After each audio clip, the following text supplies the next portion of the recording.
12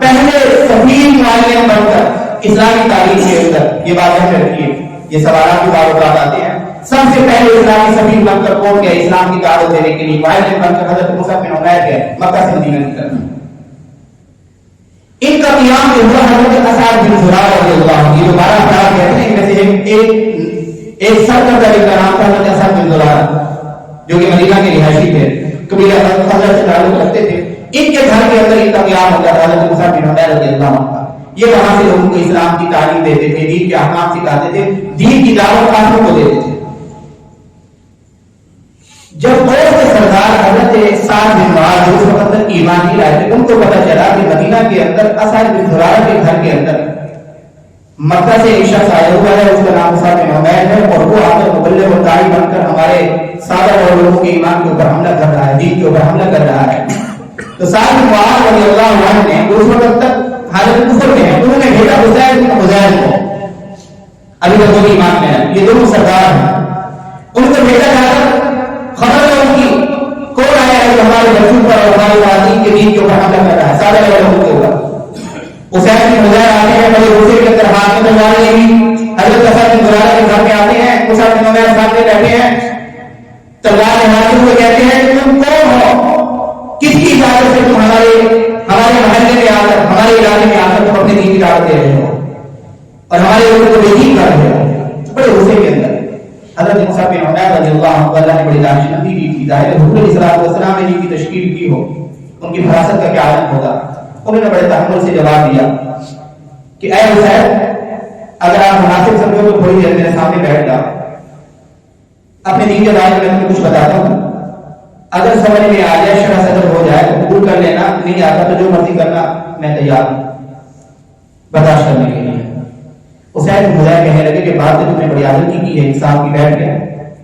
جیسے ہی وہ بیٹھے تو حضرت موسیٰ بن عمیر رضی اللہ عنہ نے قرآن پاک کی تلاوت شروع کر دی، کیونکہ وہ عادلان تھے، سارے عربی جانتے تھے، دین کے بارے میں بتایا، رسول اللہ صلی اللہ علیہ وسلم کے اخلاق و اوصاف کے بارے میں بتا کر قرآن پاک کی جیسے ہی تلاوت شروع کی، تھوڑا ہی حصہ قرآن پاک کا پڑھا تھا کہ حضرت حسین بن حذیفہ رضی اللہ عنہ جو ابھی تک ایمان نہیں لائے تھے، جھومنے لگے، وزن میں آ کر کہنے لگے ما احسن ھذا الکلام ما احسن ھذا الکلام، اس سے کوئی اور کلام نہیں ہو سکتا، اس سے کوئی بہتر کلام تو آج تک میں نے نہیں سنا، وما اجملہ، اس سے زیادہ حسین اور جمیل کلام آج تک میں نے نہیں سنا، یہ مخلوق کا کلام نہیں ہو سکتا، یہ مخالف کا کلام معلوم ہوتا ہے۔ فوراً کہنے لگے کہ مجھے جلدی جلدی کلمہ پڑھاؤ، تمہارے دین میں آنے کا طریقہ کیا ہے؟ حضرت موسیٰ بن عمیر کہنے لگے پہلے جاؤ اور اپنے جسم کو پاک کرو، اپنے لباس کو پاک کرو، غسل کر کے آؤ، پھر میں کلمہ شہادت پڑھایا جائے گا، پھر نماز ادا کرو۔ چنانچہ اسی طرح ہی ہوا، اٹھ کے گئے، اپنے آپ کو پاک کر کے آئے، کلمہ شہادت پڑھا اور اسلام کے اندر داخل ہو گئے۔ اب یہ واپس گئے، سارے میں معاذ انتظار میں بیٹھے ہیں کہ میں نے حسین بن حذیفہ کو بھیجا ہے، اسعد بن زرارہ کے گھر کو کیا خبر لاتے ہیں۔ واپس جیسے ہی جاتے ہیں نا، ساتھ میں معاذ نے دیکھا تو وہ اپنے کاریگر کو کہنے لگے مجھے نہیں معلوم ہوتا کہ یہ وہی پہلے والا حسین بن حذیفہ، یہ لگتا ہے تبدیل ہو کے آ رہا ہے، اس کی چال سے پتہ چل رہا ہے کہ یہ ان کے شہر کے اندر گرفتار ہو گیا ہے۔ بہرحال جب آئے کارگزاری بتائی تو سعد بن معاذ کو بڑا غصہ آیا، جوش آیا، تیش کے آگے کہنے لگے میں خود جا کر ان کا کام تمام کرتا ہوں۔ تلوار لے کر گئے اور جا کر اسعد بن زرارہ کے گھر میں گئے اور جا کر کہا کہ اگر تیری میرے ساتھ قرابت نہ ہوگی، رشتہ داری نہ ہوگی تو میں تیرا سر بھی کیا کر دیتا، جدا کر دیتا، قبیلے کے سردار تھے۔ اس کے بعد حضرت موسیٰ بن عمیر رضی اللہ عنہ فرمانے لگے آپ اتنا غصہ کیوں کر رہے ہیں، آپ بیٹھ جائیے، میری بات سن لیجیے، جس دین کی ہم دعوت دے رہے ہیں اس کو سن لیجیے، اگر شہر صدر ہو جاتا ہے تو قبول کر لیجیے، اور اگر شہر صدر نہیں ہوتا تو جو مرضی آتے کر لیجیے، میں برداشت کروں گا۔ بڑے تحمل کے ساتھ یہ بات کی، جیسے انہوں نے پہلے بات کی حسین بن حذیفہ ساتھ میں بات کہنے لگے بات تم نے بڑے انصاف کی ہے، بیٹھ ہے اسی طرح دعوت کا اسلوب حضرت موسیٰ بن عمیر نے جیسے پہلے اپنایا تھا حسین بن حذیفہ کے سامنے، اسی طرح رسول اللہ صلی اللہ علیہ وسلم کے اخلاق و اوصاف بیان کیے، اسلام کی تعلیمات، اسلام کا حسن بیان کیا۔ پھر جیسے ہی قرآن پاک کی تلاوت کرنے لگے، تھوڑی دیر تلاوت کی تھی کہ سیرت کی کتابوں کے اندر آتا ہے کہ ساتھ کے بعد جھومنے لگے وجد میں اور کہنے لگے ما احسن الکلام ما احسن هذا الکلام وما اجملہ، کیا ہی خوبصورت کلام ہے، کیا ہی عمدہ کلام ہے، اس طرح کا کلام کو آج تک ہم نے باوجود ہم نے نہیں سنا، یہ کسی مخلوق کا کلام معلوم نہیں ہوتا، یہ خالق کا کلام ہے۔ پوچھنے لگے کہ تمہارے دین کے اندر داخل ہونے کا طریقہ کیا ہے؟ بتایا گیا کہ جاؤ اپنے بدن کو پاک کرو، کپڑوں کو پاک کرو، غسل کر کے آؤ، میں شہادت پڑھایا، اس کے بعد نماز پڑھی، اسلام کے اندر داخل ہو گئے۔ ابھی یہ جو واقعہ ہے اس میں میرے اور آپ کے لیے ایک سبق ہے، اور ہم اپنے آپ سے سوال کریں کہ اللہ نے اپنے کلام کے اندر یہ تاثیر رکھی ہے، یہ کلام اللہ کا معجزہ ہے کہ کافر بھی اگر غیر جانبداری کے ساتھ اپنے انسان کا مظاہرہ کرتے ہوئے دین سے ہر قسم کا حسد، کینہ اور بغض نکال کر حالت کفر کے اندر بھی اس کلام کو سنتا ہے تو وہ مجبور ہو جاتا ہے اس کلام کو پر ایمان لانے کے لیے۔ یہ اس کلام اللہ کی تاثیر ہے اور معجزہ ہے۔ کیا مطلب ایمان لانے کے لیے؟ یعنی اس نے 40 سال 50 سال 35 سال جس دین کے اوپر، جس ملت کے اوپر وہ قائم رہا ہے، اس پہ لعنت بھیجتا ہے کہ میں آج تک غلط کرتا رہا ہوں، میرے آبا و اجداد نے میرے ساتھ وہ کیا ہے، میرے آبا و اجداد نے مجھے ظلمت اور تاریکی کا راستہ دکھلایا ہے، ہدایت کا راستہ، روشنی کا راستہ تو یہ ہے۔ وہ اپنی ساری زندگی کے اوپر لعنت بھیج کر ایمان کے آغوش کے اندر آ جاتا ہے اور دین کو قبول کر لیتا ہے۔ یہ قرآن کی تاثیر ہے۔ میں اپنے آپ سے سوال کرتا ہوں، آپ اپنے آپ سے سوال کریں کہ جو قرآن اپنے اندر اتنی تاثیر رکھتا ہے کہ اگر کوئی کافر حالت کفر کے اندر بھی اس کلام کو سن کر اپنی بقیہ ساری کی ساری زندگی کے اوپر لعنت بھیج کر نئی زندگی اسلام کے مطابق شروع کر دیتا ہے، میرے اور آپ کی زندگی میں بھی کبھی یہ تبدیلی آئی ہے قرآن سن کر؟ سوال کریں ہم بحثیت مسلمان، ہم قرآن پڑھتے نہیں پڑھتے ہیں، قرآن سنتے نہیں ہیں، بعض اوقات قرآن پاک کا ترجمہ پڑھتے ہیں، ترجمہ سنتے ہیں، قرآن پاک کی تفسیر پڑھتے ہیں، تفسیر سنتے ہیں۔ ہم میں سے کتنے اشخاص ایسے ہیں کہ قرآنی تعلیمات واضح ہونے کے بعد ہمیں معلوم ہوا ہے کہ قرآن کی روشنی کے اندر یہ کام میں کر رہا ہوں، یہ کام تو جرم ہے، یہ کام تو اللہ کی نافرمانی ہے، یہ تو بغاوت ہے، مجھے لعنت بھیجنی چاہیے ایسے کام کے اوپر۔ میں توبہ کرتا ہوتا ہوں، قرآن کی اس آیت کی روشنی میں، اس آیت کے پیغام کی روشنی میں اپنی سابقہ زندگی کو لعنت بھیجتے ہوئے قرآن کے مطابق اپنی زندگی گزاروں گا۔ ہم میں سے کتنے لوگ ہیں جن کی زندگی میں قرآن پڑھتے ہوئے، قرآن سنتے ہوئے، سمجھتے ہوئے، سنتے ہوئے یہ تبدیلی آئی ہے؟ کتنے لوگ ایسے ہیں؟ یہ بہت اہم سوال ہے، یعنی ہمیں فرق نہیں محسوس ہوتا۔ ایک کافر اپنی 30 سالہ 35 سالہ 40 سالہ پوری کفری زندگی کے اوپر لعنت بھیج رہا ہے قرآن سن کے، اور ہم قرآن کو بار بار سننے کے باوجود ایک گناہ بھی نہیں چھوڑ پاتے۔ یہ ہمارے لیے معلومی ہے نا، وہ پوری کفری زندگی چھوڑ رہا ہے اور ہم قرآن تعلیمات سننے کے بعد، قرآن کو پڑھنے کے بعد، قرآن کو سننے کے بعد ایک گناہ بھی نہیں چھوڑ پاتے۔ وجہ کیا ہے؟ کیا ہمارے لیے مجھے زیادہ سخت ہو گئے؟ ہم نہیں کرتے گناہ؟ کرتے ہیں نا۔ یہ تو ہم مسجد میں بیٹھے ہیں، الحمدللہ اللہ نے ہمیں جوڑا ہے، اللہ کا شکر ادا کریں۔ باہر نکلے کہیں آپ کو توفیق نظر نہیں آئے گی یہ مسلمان ہے، یہ کافر ہے۔ مسلمان کافر سے زیادہ لوگوں کے لیے اذیت کا سبب بنا ہوا ہے، لوگوں کے لیے تکلیف کا سبب بنا ہوا ہے۔ مسلمان کافر سے زیادہ مشرک بنا رہا ہے، ڈانس کرا رہا ہے، بے حیائی اور فحاشی کرواتا ہے اور آنے کے اعلان کرا رہا ہے۔ اس کے لیے پہلے تشہیر کی جاتی ہے، بڑے بڑے فنکشن ساری رات جب چلائے جاتے ہیں۔ نہیں معلوم ہے مسلمانوں کو کہ ہم جس شریعت کے ماننے والے ہیں اس شریعت کے اندر جو رات کے وقت حضرت کی ساتھی سویا ہوا ہے، اگر کہ وہ مسلمان نہیں ہے، کافر سویا ہوا ہے، اس کافر کے ساتھ بیٹھ کر تو ہم بابا کے وقت تلاوت بھی نہیں کر سکتے۔ جی ہم مسلمان معاشرے کے اندر ساری رات دیکھ چلا کر مجھے چلائے ڈانس اور گائے اور بیچارے بیمار ساری رات کراتے رہے، کوئی نہیں آئے۔ یہ ہمارے مسلمان نہیں کرتے، ہمارے بھائی نہیں کرتا۔ ہم بھی تو قرآن پڑھنے والے ہیں، ہمارے یہاں تو یہ نہیں آتی، لیکن ہمارے اتنے سخت ہو چکے ہیں۔ یہ اتنا اہم سوال ہے، اگر اس سوال کو بھی ہم لے کر ہم اس کو غور کرتے رہے تو ہمارے لیے ملامت کی بات کافی ہے کہ کافر حالت کفر میں رہ کر ایک مجلس میں اللہ کا کلام سن کر اپنی پوری کفری زندگی سے توبہ طائب ہو جاتا ہے۔ ہم بار بار قرآن کی مجالس میں بیٹھتے ہیں لیکن اس کے باوجود ایک گناہ نہیں چھوٹتا۔ اس کا مطلب ہے کہ دل اعلیٰ درجے کے سخت ہو چکے ہیں، پتھروں سے بھی زیادہ سخت ہو چکے ہیں۔ دلوں کے اندر نرمی پیدا کرنے کے لیے، دلوں کو حسد کینے اور بغض سے اور ان چیزوں سے پار کرنے کے لیے اللہ والے کے ساتھ تعلق قائم کیا جائے، اپنے دلوں کی زمین کو زرخیز کیا جائے تاکہ ہم قرآن سنیں تو قرآن اثر دکھائے۔ قرآن کے مؤثر ہونے میں، قرآن کی تاثیر کے اندر کوئی شک نہیں ہے، ہمارے دلوں کے زخم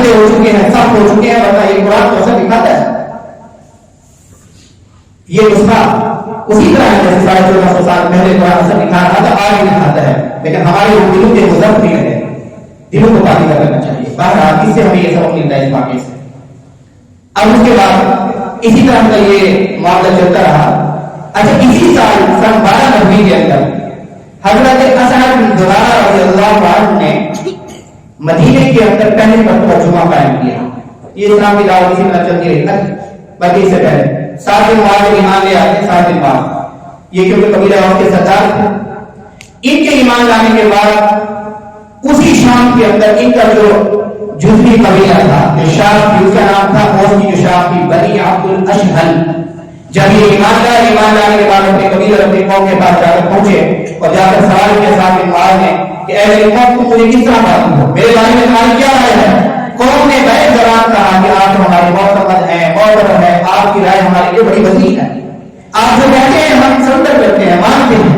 تو حضرت سعد بن معاذ کہنے لگے کہ شام تک کا وقت ہے، تم میں سے کوئی شخص ایسا نہ رہے تمہارے گھروں میں مردوں اور عورتوں میں سے جو اللہ اس کے رسول کے اوپر ایمان نہ لائے. اسی شام جس دن حضرت سعد بن معاذ ایمان لائے، اسی شام قبیلہ بنو عبد الاشہل اس کے تمام تر لوگ مرد یا خواتین سارے کے سارے اسلام کی آغوش کے اندر داخل ہو گئے. یہ اللہ کی طرف سے غیبی مدد. حضور کہاں بیٹھے؟ مکے میں. مکے والے بات سننے کو تیار نہیں ہے. اللہ کا جب نظام حرکت میں آتا ہے تکوینی نظام حرکت میں آتا ہے تو مدینہ کے اندر اسلام کی ابتدا ہو رہی ہے سوائے ایک شخص کے کہ وہ مسلمان نہیں ہوا. اس قبیلہ عبد الاشہل کے، ان کا نام تھا عمر بن ثابت. یہ بات نہیں مان لائے تھے، یہ اس وقت ایمان نہیں لائے تھے اور یہ بہتر ہو میں ایمان لائے تھے. یہ ایسے خوش قسمت شخص ہیں کہ انہوں نے زندگی میں ایک نماز نہیں پڑھی، ایک روزہ نہیں رکھا، کوئی ایک رکن پورا نہیں کیا اسلام کا، کوئی ایک رکن. اسلام لائے جگہ نے اسلام لانے کے بعد فوراً میدان جہاد کے اندر چلے گئے، کفار کے صف کے اندر گھس گئے، گھستے ہی قتال کرنے لگے اور ادھر شہید ہو گئے. نماز کے وقت آنے سے پہلے شہید ہو گئے. رسول اللہ صلی اللہ علیہ وسلم نے فرمایا کہ عمر بن ثابت جنتی ہے.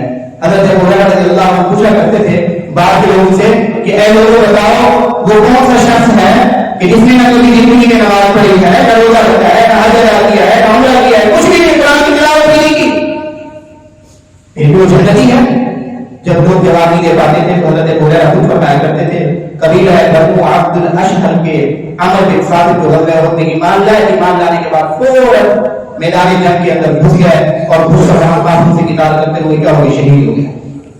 انہیں لوگوں نے کیا کیا قربانیاں دی ہیں اسلام کی خاطر. بہرحال اسی طرح اسلام کی دعوت چلتی رہی. اب حضرت اسعد بن زرارہ رضی اللہ عنہ نے دیکھا کہ وہاں الحمدللہ مسلمانوں کی کافی تعداد جمع ہے مدینہ کے اندر، اور یہ جو یہودی ہیں یہ ہفتے کے دن اپنی عبادت کرتے ہیں، عیسائی ہیں تو یہ بھی اتوار کے دن اپنی عبادت کرتے ہیں، تو ہمیں کیوں نہ کوئی ایک دن قائم کر لینا چاہیے جس میں ہم سارے کے سارے جمع ہو کر کوئی عبادت کی شکل بنا کر کوئی شکرانے میں کوئی نفل ادا کریں. اس وقت جمعہ کو جمعہ نہیں کہا جاتا تھا، یوم العروبہ کہا جاتا تھا، یوم العروبہ. تو ان کے ذہن میں اللہ نے یہ بات ڈالی کہ یہ جو یوم العروبہ ہے اس دن ہم مسلمان اکٹھے ہو جاتے ہیں. ہفتے کے دن یہودی ہو رہے ہیں، اتوار کے دن عیسائی ہو رہے ہیں، تو ہم مسلمان کو یوم العروبہ کے دن جمع ہو جانا چاہیے اور اجتماعی شکل کے اندر اللہ تبارک و تعالی کی بارگاہ کے اندر شکر ادا کرنا چاہیے، شکر بجا لانا چاہیے. اور اس یوم العروبہ کا نام ہی ہم کیا رکھ دیتے ہیں؟ یوم الجمعہ. اب حضور علیہ السلام مکہ میں ہیں اور یہ مدینہ میں اجتہاد کر رہے ہیں. کون؟ حضرت اسعد بن زرارہ. اللہ تبارک و تعالی کو رسول اللہ صلی اللہ علیہ وسلم کے صحابی کا یہ اجتہاد اتنا پسند آتا ہے کہ اللہ تبارک و تعالی قرآن کی آیت نازل فرما دیتے ہیں. اور اس یوم العروبہ کا جو دن اس یوم العروبہ کو جو نام حضرت اسعد بن زرارہ نے دیا تھا، اللہ اسی نام کے ساتھ قرآن تعلیم فرماتے ہیں یا ایھا الذین آمنوا اذا نودی للصلاۃ من یوم الجمعہ، اے لوگوں جو جمعہ کے دن تمہیں بلایا جائے تو پھر جمعہ کی نماز کے لیے تیاری کرو. اس کے بعد اس کو فرض کر دیا جاتا ہے جمعے کو بھی. یعنی پہلی فرصت میں حضرت اسعد بن زرارہ رضی اللہ عنہ کا اجتہاد تھا اور مقصد کیا تھا کہ ہم شکرانے کے بھی نفل ادا کریں. اللہ کو یہ بات اتنی پسند آئی کہ اللہ تبارک و تعالی نے آپ علیہ الصلوۃ والسلام پہ وحی نازل کر دی کہ آپ مسلمان اس دن جمع ہوا کریں گے اور اس دن کو یوم الجمعہ کہا جائے کرے گا. اس وجہ سے حضرت عبد الرحمن بن کعب فرماتے تھے کہ میرے والد کعب بن مالک رضی اللہ عنہ جب جمعے کی اذان سنتے تھے تو اذان سننے کے بعد حضرت اسعد بن زرارہ رضی اللہ عنہ کی یہ دعائیں فرض کرتے تھے. میں نے پوچھا کہ جمعے کی اذان کا حضرت اسد بن زرارہ کے ساتھ کیا تعلق ہے کہ جب آپ جمعے کی اذان سنتے ہیں تو اسد بن زرارہ رضی اللہ عنہ کے لیے دعا مغفرت کرتے ہیں تو میرے والد کہنے لگے کہ تمہیں نہیں معلوم ہم جب مدینہ کے اندر رہتے تھے سب سے پہلی ہمیں جمعہ کی نماز اسد بن زرارہ نے پڑھائی تھی. تو اسلام کے اندر جمعہ کو قائم کرنے والے لوگوں سے شامل ہوئے حضرت اسد بن زرارہ. اب 3 معلومی سوالات بھی آپ کے پاس آ چکے ہیں. سب سے پہلے سبھی جو دعوت لے کے گئے مکہ سے باہر حضرت مصعب بن عمیر رضی اللہ عنہ سب سے پہلے سبھی. اور ایسے صحابی جو نے ایک نماز نہیں پڑھی ایک روزہ نہیں رکھا کہ ہر روزہ سیدھا جنتی وہ کون سے حضرت عامر بن ثابت. سب سے پہلے جمعہ قائم کرنے والے کون ہیں؟ حضرت اسد بن زرارہ رضی اللہ عنہ. اسلام کی دعوت اسی طرح چلتی رہی یہاں تک کہ اس سے اگلے سال 13 نبوی کے اندر حضرت مصعب بن عمیر رضی اللہ عنہ تقریباً 75 افراد کا قافلہ لے کر رسول اللہ صلی اللہ علیہ وسلم کی خدمت میں حاضر ہوتے ہیں. سن 13 نبوی کے اندر کتنے افراد؟ 75 افراد. یہ سارے مسلمان ہو چکے تھے. ان میں 73 مرد تھے اور 2 عورتیں تھیں. یہ سارے آ کر رسول اللہ صلی اللہ علیہ وسلم کو پہلے پیغام دے دیا گیا تھا کہ ہم آپ کے ساتھ ملاقات کرنا چاہتے ہیں. حضور علیہ الصلوۃ والسلام نے یہی ترتیب طے فرمائی کہ جہاں پچھلے سال ملاقات ہوئی تھی عقبہ میں یعنی مینا کے اندر جو مقام ہے عقبہ کا اسی جگہ پہ ہماری ملاقات طے ہے. یہ سارے کے سارے موسم حج کے اندر ہے ایام تشریق کے اندر یہ سارے کے سارے وہاں جمع ہو گیا ہے. آپ علیہ الصلوۃ والسلام کے انتظار میں وہ صحابہ جن نے آپ علیہ الصلوۃ والسلام کو نہیں دیکھا تھا وہ بھی بڑے شوق کے اندر کیونکہ وہ وہاں ہی مان رہے تھے مدینہ میں کسی کی دعوت ہو بڑے انتظار میں تھے کہ ہم اللہ کے نبی کی زیارت کریں گے. اور جو دیکھ چکے تھے وہ تو زیادہ انتظار میں تھے. آپ کو پتا ہے کہ جب بندہ اپنی محبوب چیز کو دیکھ لیتا ہے تو پھر شدت بڑھ جاتی ہے. جو لوگ ابھی تک حرمین شریفین نہیں گئے وہ بھی دعا کر لیتے ہیں اللہ نے حرمین شریفین کی زیارت نصیب کرنا ہے. لیکن جس شدت کے ساتھ جس واجبانہ عقیدت کے ساتھ وہ لوگ دعا کر رہے ہوتے ہیں نا جو پہلے چکر لگا کے آ چکے ہیں وہ واجبانہ عقیدت کی کو نظر نہیں آتی میں نظر نہیں آتی. بہرحال جو صحابہ ہیں جو حضور کی زیارت کر چکے تھے جو پچھلے سال آئے وہ اور زیادہ تشریف میں تھے اور زیادہ عمر میں تھے. جیسے حضور تشریف لائے سیرت کی کتابوں میں آتا ہے حضرت عباس حضور کے چچا تھے ابھی تک ایمان نہیں لائے تھے لیکن حضور کے ساتھ بطور محافظ کے آپ علیہ السلام کے ساتھ بطور حامی کے تشریف لائے. اور حضور علیہ السلام کو خبر پہنچ چکی تھی ان انصاری صحابہ کی طرف سے پہلے پیغام پہنچ چکا تھا. ان کو فکر تھی انصاری صحابہ کو کہ مدینہ کے اندر ایک اسلام کی فضا بن چکی ہے. لوگ بڑے شوق کے ساتھ اسلام میں داخل ہو رہے ہیں حضور کے ساتھ واجبانہ عقیدت بھی رکھتے ہیں. تو ہم کیوں حضور علیہ السلام کو مکہ کے پہاڑوں کے اندر بے بس اور بے یار مددگار چھوڑ دیں. کسی طرح حضور اگر ہماری تجویز کو اگر قبول فرما لیں تو ہمارے پاس مدینہ تشریف لائیں. اب یہ ہجرت کا سامان پیدا ہو رہا ہے. حضرت عباس آئے آپ علیہ السلام کو لے کر صحابہ سارے کے سارے واجبانہ انہوں نے استقبال کیا حضور کا اور بیٹھے اسلام کا جماعت مسجد عقبہ مینا کے اندر وہاں بیٹھے. حضور علیہ السلام سے پہلے حضرت عباس نے گفتگو کی اور حضرت عباس کہنے لگے کہ مجھے معلوم ہوا ہے کہ تم رسول اللہ صلی اللہ علیہ وسلم کو مدینہ لے کے جانا چاہتے ہو لیکن ایک بات یاد رکھو کہ یہاں مکہ کے اندر سب سے زیادہ مقام اور مرتبہ رکھنے والی شخصیت ہے رسول اللہ صلی اللہ علیہ وسلم. اگر کہ یہاں کے لوگوں نے دین کی مخالفت کی وجہ سے حضور علیہ السلام کو تکلیفیں اذیتیں پہنچائی ہیں لیکن اس وقت کی سب سے زیادہ مسلم مقام مکہ کے اندر اگر کسی کو حاصل ہے تو رسول اللہ کو حاصل ہے. ہاں اگر تمہاری خواہش ہے تم یہ اذیتیں اور تکلیفیں نہیں دیکھ سکتے رسول اللہ صلی اللہ علیہ وسلم کی ان کو لے کے جانا چاہتے ہو تو یہ بات یاد رکھو کہ اگر تم یہ وعدہ کرتے ہو کہ تم آخری سانس تک اس وعدے پہ قائم و دائم رہو گے اور حضور کی حفاظت کرتے ہو جیسے اپنی بچے کی حفاظت کرتے ہو حضور کے دشمن کو دشمن سمجھو گے حضور کے حامی کو حامی سمجھو گے آخری سانس تک اس وعدے پہ قائم رہو گے پھر تو لے جاؤ اور اگر نہیں رہ سکتے تو پھر ان کو ادھر ہی چھوڑ جاؤ ہم ان کی حمایت کریں گے اور ہم ان کی نصرت کریں گے. انصار صاحب نے جب یہ سنا حضرت عباس سے یہ جملہ سنا تو انصاری صحابہ بولنے لگے اے اللہ کے نبی آپ کے چچا نے بول لیا اب آپ فرمائیے کہ آپ کیا حصہ لینا چاہتے ہیں ہم سے. رسول اللہ صلی اللہ علیہ وسلم نے فرمایا سب سے پہلے تو میں کہتا ہوں کہ تم اللہ کی سے عبادت کرو میرا پیغام اللہ کے ساتھ کسی کو شریک نہ ٹھہراؤ کسی کو شریک نہ ٹھہراؤ اور میرا اپنے اور اپنے ساتھیوں کے لیے مطالبہ یہ ہے کہ ہمیں تم اپنے ہاں محفوظ مقام دو مدینہ کے اندر اسی طرح ہماری حفاظت کرو میری اور میرے صحابہ کی مہاجرین صحابہ کی جس طرح حفاظت اپنے بھی بچوں کی کرتے ہو اور جو میں کہوں اس کی اطاعت کرو چاہے تنگی ہو یا خوشحالی ہو چاہے خوشی ہو یا غمی ہو ہر حال میں میری بات کی اطاعت کرو یہ میرا مطالبہ ہے. انصار صحابہ اللہ نے بڑی فراست دی تھی، ذہانت دی تھی، کہنے لگے اے اللہ کے نبی ٹھیک ہے اگر ہم آپ کی اس مطالبے کو پورا کر لیں ہمیں کیا ملے گا؟ ملے گا کیا؟ حضور نے فرمایا کہ ہماری تو ساری کی ساری جو ہے نا کیا ہے، یہ جو ساری اور کوششیں ہیں یہ آخرت کے لیے ہیں. اگر تم اس مطالبے کو پورا کر لیتے ہو اور اپنے اس وعدے پہ قائم رہتے ہو تمہیں ہمیشہ ہمیشہ کی جنت دی جائے گی، اللہ کی رضا اور اللہ کی خوشنودی حاصل ہو جائے گی. تمام انصار صاحب نے کہا کہ حضور پھر اپنا ہاتھ بڑھائیے ہم آپ کے ہاتھ پہ بیعت کرتے ہیں. اس موقع پر ایک انصاری صاحب نے کہا کہ ایک منٹ ٹھہر جائیے، اس بیعت سے پہلے میرا ایک سوال ہے. اب یہ سوال کرنے والے سارے کون تھے؟ مختلف نام ہیں ان کے باہر. انہوں نے کہا کہ میرا ایک سوال ہے، اے اللہ کے نبی آپ مدینہ میں آ جاتے ہیں، ہمارا جو اوس و خزرج کا ایک تعلق ہے وہاں کی یہودی قبائل کے ساتھ، اور یہودی جو قبائل ہیں بنو نذیر قریظہ اور قینقاع ہمارے ان کے ساتھ معاہدہ بھی رہا ہے، تعلق بھی رہا ہے. آپ وہاں آ جاتے ہیں اور اللہ آپ کو فتح دے دیتے ہیں. کہیں ایسا تو نہیں ہوگا کہ آپ جب غالب آ جائیں اور جب آپ کو فتح مل جائے تو آپ ہمیں تنہا چھوڑ کے مکہ واپس چلے جائیں، پیچھے یہودی سے قرآن چھڑائے گا. اس موقع پر رسول اللہ صلی اللہ علیہ وسلم نے ایک جملہ ارشاد فرمایا جس جملے پر انصار صحابہ آخری دم تک جو انصاری صحابہ تھے زندگی کے آخری سانس تک اس جملے کے اوپر فخر کیا کرتے تھے کہ یہ جو فخر ہمیں ملا ہے سعادت کسی صحابی کو نصیب نہیں ہوئی. حضور نے فرمایا، حضور صلی اللہ علیہ وسلم نے جب یہ بات سنی تو حضور مسکرانے لگے. اس انصاری صحابی کی یہ بات، کہیں جب اللہ آپ غلبہ دے دیں گے، فتح دے دیں گے، کہیں ہمیں تنہا چھوڑ کے چلے نہیں جائیں گے، آج ہم آپ کو اپنی پناہ دے رہے ہیں.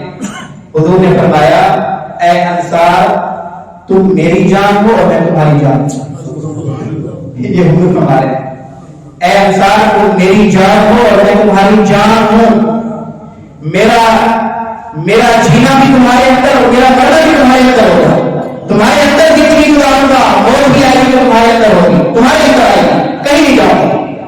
تمہارا دشمن میرا دشمن ہوگا اور تمہارا دوست میرا دوست ہوگا. حضور صلی اللہ علیہ وسلم نے جب یہ جملے ارشاد فرمایا نا اس وقت صحابہ کی کیا کیفیت ہوگی، انصار صحابہ کی اللہ ہی بہتر جانتا ہے، ہم اس کا ادراک بھی نہیں کر سکتے. سارے کے سارے بڑے حضور کے ہاتھ پہ بیعت فرمائی، آپ علیہ السلام کے ہاتھ پہ. اے اللہ کے رسول ہم اللہ کے ساتھ کسی کو شریک نہیں ٹھہرائیں گے اور اللہ ہی کی عبادت کریں گے، چوری نہیں کریں گے، زنا نہیں کریں گے، اپنی اولادوں کو قتل نہیں کریں گے، کسی کو تہمت نہیں لگائیں گے. آپ جو حکم دیں گے سر تسلیم ہم کریں گے، جو کہیں گے سنیں گے، آپ کے کہیں پہ بھی اعتراض نہیں کریں گے. آپ سیرت کی کتابیں اٹھا کے پڑھ لیں، انصار صحابہ نے جو معاہدہ کیا تھا پوری مدنی زندگی کے اندر اس معاہدے کی ادنا سی خلاف ورزی کسی ایک انصاری صحابی کی طرف سے آپ نہیں ملے گی. جیسے کہا تھا کہ اللہ نے نبی جو آپ کہیں گے ہم کر گزریں گے، آپ کے دشمن کو اپنا دشمن سمجھیں گے. ایسا ہوا نہیں ہوا، آپ نے کہا کہ آپ کہیں گے آگے جا کر حضرت سعد بن معاذ سکے بھی آپ نے حالات کرے. غزوہ خندق کے اندر آپ دیکھیں کہ کس طرح حضور کے ساتھ کو محبت ہو گئی تھی، کس طرح حضور کے دشمن کو دشمن سمجھتے تھے. غزوہ خندق کے اندر ان کو تیر لگا، حضرت سعد بن معاذ رضی اللہ عنہ شہر کے اوپر شدید زخمی ہوئے. اس زخمی حالت میں اللہ تبارک و تعالیٰ کی بارگاہ میں دعا کر رہے ہیں اے الہ العالمین اگر آپ کے علم میں اس غزوے کے بعد اور کوئی غزوہ ہے اور کوئی جنگ ہے اور کوئی جہاد ہوگا، اگر یہ کافر دوبارہ آئیں گے آپ کے علم میں ہے رسول اللہ صلی اللہ علیہ وسلم پہ حملہ کریں گے، اے الہ العالمین تم پھر مجھے زندگی عطا فرما دیجیے، اس لیے کہ میری زندگی کا سب سے بڑا مقصد تیرے محبوب کے دشمنوں کے ساتھ لڑنا ہے. ہمارے بھی مقصد ہیں، ہماری زندگی کا سب سے بڑا مقصد کیا ہے؟ ہماری اولاد پڑھ لکھ جائے، شادی شدہ ہو جائے، مکان چھوٹا ہے تو بڑا بن جائے. یہ ہمارے بڑے مقصد ہیں. میں یہ نہیں کہہ رہا کہ یہ ناجائز مقصد ہے، یہ تو جزوی مقاصد ہونے چاہیے تھے. جزوی اگر پورے نہ بھی ہوتے تو ہمیں کچھ فکر نہیں ہونی چاہیے تھی. سب سے بڑا مقصد میرے اور آپ کا ہونا چاہیے. کبھی ہم اپنے آپ کو سوال کریں یہ جو صحابہ کر رہے ہیں جو عطا فرمایا تھا، جو جیسا عطا فرمایا تھا، آپ حضرت موسیٰ بن عمر رضی اللہ عنہ کے حالات کریں، سعد بن معاذ رضی اللہ عنہ کے حالات. حضرت سعد بن معاذ فرمانے اے اللہ اگر آپ کے علم میں ہے یہ کافر دوبارہ حملہ آور ہوں گے رسول اللہ صلی اللہ علیہ وسلم پر اور صحابہ پر تو میں آپ کی بارگاہ کے اندر التجا کرتا ہوں، استدعا کرتا ہوں اس سخت زخمی حالت کے باوجود اللہ مجھے دوبارہ زندگی دے دے اور میں تیرے محبوب کے دشمنوں کے ساتھ لڑوں اور کے واسطے جہنم کروں. اے اللہ اگر آپ کے علم میں ہے کہ اب یہ بات تو زیادہ کر دی، اب اس کے بعد یہ دوبارہ قدم نہیں اٹھا پائیں گے اللہ، اے اللہ اسی زخم کو میری شہادت کا ذریعہ بنا دیجیے. لیکن ان کی زندگی کا مقصد کیا ہے؟ ہم سوچیں کہ ہم نے کبھی زندگی کے اندر کبھی یہ تمنا کی ہے، خواہش کی ہے اے اللہ ہمیں اپنی آنکھوں سے اسلام کا بدلہ دلا دیجیے؟ کبھی تمنا کی ہے اے اللہ ہم اپنی آنکھوں سے دیکھیں کہ اسلام غالب ہو جائے، اسلام نافذ ہو جائے؟ ہم اپنی آنکھوں سے دیکھیں کہ رسول اللہ صلی اللہ علیہ وسلم کا لائق و دین غالب ہو جائے؟ ہم اپنی آنکھوں سے دیکھیں کہ حضور کی توہین کرنے والے، قرآن کی توہین کرنے والے، حضور کے دشمن اور دین کے دشمن کو ہم سلسلہ کی کھانے کے اندر دیکھیں؟ اے اللہ اس غلبے کے لیے، اس جگر کے لیے آپ ہمیں قبول کر لیں۔ ہم نے کتنے لوگوں نے خواہش کی ہے بارگاہ خدا حضور کے اندر؟ یہ ہمارے صحابہ کے درمیان فرق ہے۔ صحابہ کی زندگی سے ہمیں یہ سبق ملتا ہے کہ ہمارا زندگی کا سب سے بڑا مقصد اللہ اور اس کے رسول کی خاطر، اس دین کی خاطر قربانیاں دینا، دین کے راستے میں قربانیاں دینا سب سے بڑا مقصد۔ یہ سارے کے سارے باقی جزوی مقاصد ہیں۔ بہرحال حضرت سعد بن معاذ رضی اللہ تعالیٰ ان کی بات کر رہی تھی، اور جب یہ سارے کے سارے چلے گئے، یہ بیعت کر کے سارے کے سارے رسول اللہ صلی اللہ علیہ وسلم سے چلے گئے مدینہ کے اندر، یہ 75 افراد تھے۔ پھر وہاں اسلام کی دعوت بڑی تیزی سے پھیلنے لگی، بڑی تیزی سے، اور پھر بھی ایسا گھر نہیں رہا جہاں کوئی مسلمان موجود نہ ہو۔ پچھلے چکر میں تو یہ تھا کہ کوئی ایسا گھر نہیں تھا کہ جہاں اسلام کی دعوت نہ پہنچی ہو۔ ان کے جانے کے بعد مدینہ کے اندر بھی گھر ایسا نہیں رہا جہاں مرد یا عورت یا نوجوان یا بڑے بزرگ مسلمان نہ ہوا۔ اب اس کے بعد اللہ تبارک و تعالیٰ کی طرف سے 13 ہجری کا حکومت 13 نبی ہو جاتی ہے، تو اب آپ علیہ الصلوۃ والسلام کو اللہ کی طرف سے حکم ملتا ہے کہ مدینے کے اندر زمین ہموار ہو چکی ہے اور اسلام کی فضا بن چکی ہے، ایمان والوں کی فضا بن چکی ہے۔ اب آپ اللہ کے حکم سے ہجرت فرمائیں مدینہ کی طرف۔ اس ساری گفتگو کا اور باقی زندگی کا خلاصہ یہ ہے کہ اللہ تبارک و تعالیٰ جب اپنے پیغمبر کو بھیجتے ہیں، ان پیغمبروں کو اذیت پہنچانے والوں کی تکلیفیں جب انتہا کو پہنچ جاتی ہیں، ان پیغمبروں کو جو جھٹلانے والے ہیں، جو مکذبین ہیں، ان کا جھٹلانا اور ان کی تکلیف جب انتہا کو پہنچ جاتی ہے، اس انتہا کو پہنچتی ہے کہ وہ رسول بھی کہنے لگتے ہیں کہ اللہ کی مدد کب آئے گی۔ رسول کے ساتھ جڑے ہوئے حواری اور صحابہ بھی کہنے لگتے ہیں متى نصر اللہ، جس مدد کا، جس نصرت کا وعدہ کیا گیا تھا، وہ نصرت اور مدد کب آئے گی؟ ان کو اتنا جھنجھوڑا جاتا ہے۔ مکی زندگی کے اندر آپ کو یہ جھنجھوڑ ملے گا کہ صحابہ کرام کو جھنجھوڑا گیا، حالات لائے گئے، آزمائشیں لائے گی صحابہ کرام کے اوپر، لیکن اللہ ان کی روح کو جنت کا باغ بنایا ہے، دنیا آخرت کی بہترین جگہ عطا فرمائے صحابہ کرام کو۔ پہلے سے بھی عطا ہوئے ہیں، اللہ کی طرف سے ہوئی ہیں، لیکن اللہ اور کیا عطا فرمائے کہ صحابہ اس آزمائش کے اندر، ان آزمائشوں کے اندر، امتحانوں کے اندر 100% کامیاب ہوئے۔ جن امتحانوں کے اندر ممتحن اللہ کی معمول تھی، امتحان ظاہر کا نہیں لیا گیا، باطن کا لیا گیا ہے، باطن کا دلوں کا امتحان لیا گیا ہے، دلوں کے اندر اللہ اور رسول کے حکم کی اطاعت کے ہوتا مستقر ہے۔ اللہ کو فرماتے ہیں اولئک الذین امتحن اللہ قلوبهم بالتقوی، یہ وہ لوگ ہیں جن کے دلوں کا امتحان اللہ نے لیا اور یہ وہ 100% اس امتحان کے اندر کامیاب ہوئے۔ اللہ تعالیٰ نے فرمایا اولئک هم المؤمنون حقا، یہ صحابہ اور رسول اللہ صلی اللہ علیہ وسلم میں یہ مقدس جو ہے، طبقہ ہے مقدس جماعت حضور کی، یہ مقدس جماعت 100% اپنے ایمان کے اندر سچی ہے۔ انہوں نے قربانیاں دی، ہر قسم کی قربانی دی۔ میرے خیال سے قربانی کا حجم اتنا بھی نہیں مانگا گیا، صحابہ سے اتنا مانگا گیا تھا، بیوی بچے چھوڑنے پڑے، شہید ہونا پڑا۔ آپ سوچ سکتے ہیں کہ ایک صحابی کی ابھی شب وفات ہے، آج نکاح ہوا ہے، عصر کو ہوا ہے یا ظہر کو ہوا ہے، مغرب کو منادی اعلان کرتا ہے کہ جہاد کے لیے جانا ہے۔ وہ صحابی پہلی رات ہے بیوی کے ساتھ، پہلی رات، اور وہ پہلی رات کی جہاد کے لیے رخصت ہو جاتے ہیں۔ سوچ سکتے ہیں یہ قربانی۔ صحابہ غزوہ خندق سے آ رہے ہیں، واپس مدینہ پہنچتے ہیں اور تقریباً غزوہ خندق کے اندر 1 مہینے سے زیادہ کا عرصہ گزار گیا ہے، سخت سردی کے اندر گزار گیا ہے صحابہ، 1 مہینے سے زیادہ عرصہ سخت شدت کا گزار گیا ہے غزوہ خندق کے اندر۔ ابھی صحابہ مدینہ پہنچتے ہیں، ہتھیار اتارنے لگتے ہیں، حضرت جبرائیل حضور کی خدمت میں حاضر ہوتے ہیں، اللہ کے نبی صحابہ ہتھیار اتار رہے ہیں، خوشی میں ابھی تک ہتھیار نہیں اتارے، اللہ کا حکم ہے کہ صحابہ کو واپس لے کر جاؤ، پہلے کی طرف ان کے ساتھ جہاد کرنا ہے۔ یہی صحابہ جو ہتھیار اتار رہے تھے، کسی صحابی کے چہرے کے اوپر ناگواری کا ایک چھوٹا سا اثر بھی ظاہر نہیں ہوا کہ مہینہ 1 مہینے کی مشقت برداشت کر کے آئے ہیں۔ اللہ کو بڑا بڑا خیال رکھنا چاہیے تھا، 2 دن تو دینے چاہیے تھے اپنی بیوی بچوں کے ساتھ گزار لیتے۔ یہ سارے کے سارے صحابہ جس طرح اپنا ہتھیار اتار رہے تھے اسی طرح ہتھیار دوبارہ ڈاکٹر ملک ریدہ کی طرف چل پڑتے ہیں. کیا ہم سے اتنے تقاضے کیے گئے ہیں؟ کیا ہم سے اتنی وہ مانگی گئی ہیں تکلیفیں اور اذیتیں مانگی گئی ہیں؟ صحابہ نے تو اتنی اذیت اور تکلیفوں کے ماحول کے اندر بھی صحابہ کامیاب ہوئے. ہمارا اتنا ہجوم بھی نہیں ہے، اتنا ہجوم. صحابہ نے خون پیش کیا ہے، اولاد قربان کی، بیوی بچے قربان کیے، والدین قربان کیے، جائیدادیں قربان کی، باغات قربان کیے، گھر قربان کیے، مکہ شہر کو قربان کر دیا، مدینہ کو بھی قربان کر دیا، پوری دنیا کے اندر پھیل گیا ہے. میں اور آپ کو گھر رہتے ہوئے بیوی بچوں کے ساتھ رہتے ہوئے اتنا ہجوم ہے جو ہم سے تقاضا کیا جا رہا ہے کہ تھوڑے سے خود دیندار تو بن جاؤ نا یار. نہیں ہے جہاد تم سے بھی مطالبہ نہیں، تم سے خود کا بھی مطالبہ نہیں ہے، جب ہو جائے گا تھوڑے سے دیندار تو بن جاؤ نا کہ تمہاری شکلیں لگے کہ تم محمدی ہو، تم دین کو ماننے والے ہو. کوئی کافر دیکھے تو تمہارے دین سے متاثر ہو کر ایمان لے آئے.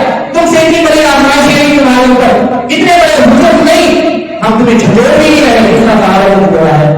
خود آپ اندازہ لگائیے، ہم میں سے ہر شخص سوال کرے اتنے بڑے ہجوم کے اندر آزمائشوں کے صحابہ کامیاب ہوئے تھے، ہمارے پاس اتنا ہجوم بھی نہیں ہے، ہم ناکام ہو رہے ہیں. ہمیں اپنی زندگی کی اصلاح کرنی چاہیے. ہمیں یہ نکتہ معلوم ہوا کہ جب اللہ کی طرف سے جب نبی اور نبی کے ماننے والوں کے اوپر تکلیفوں کی انتہا ہو جاتی ہے، مکذبین اور جھٹلانے والے انتہا کر دیتے ہیں، تو پھر اللہ کی طرف سے غیبی نصرت اور مدد کا سلسلہ تکوینی طور پہ شروع ہو جاتا ہے.